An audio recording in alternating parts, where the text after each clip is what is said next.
On doit évaluer la politique que nous avons menée depuis un certain temps avec l'Afrique, qui a été de soutenir des dirigeants qui n'étaient pas forcément des dirigeants démocrates.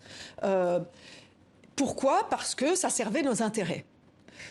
Aujourd'hui, il y a une population africaine, une nouvelle génération, plus de 50% de la population a moins de 15 ans en Afrique. Donc on a une nouvelle génération qui ne veut plus entendre parler de cela. Pourquoi? Parce qu'elle est victime de ce que ces dictateurs ont fait dans ces pays, c'est-à-dire ne pas prendre en considération les besoins de leur population.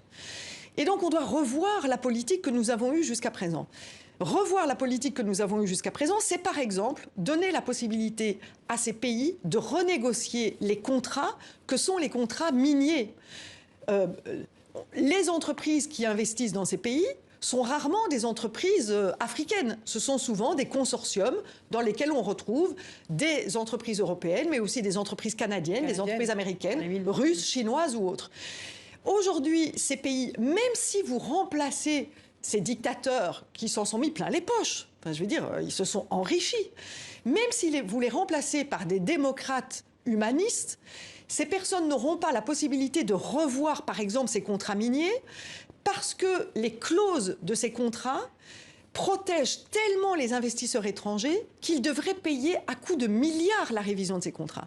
Et donc je pense que nous devons réfléchir, nous, à des conventions internationales qui, dans un objectif démocratique et qui peut-être donnent moins d'argent à nos entreprises, mais sans doute donne plus de stabilité. Vous savez, les entreprises aujourd'hui qui ont des droits de tirage sur le pétrole, mais qui ne peuvent plus exploiter le pétrole parce que les zones pétrolières sont dans les mains des djihadistes, oui. Eh bien, ce n'est pas dans l'intérêt des entreprises non plus. Et donc, à vouloir s'en mettre plein les poches, que ce soit des multinationales ou que ce soit des dictateurs, on en arrive à avoir un appauvrissement du continent africain. Donc on doit avoir la possibilité de revoir ces questions. Oui, les ressources africaines sont importantes. Oui, nous sommes tous intéressés aux ressources africaines.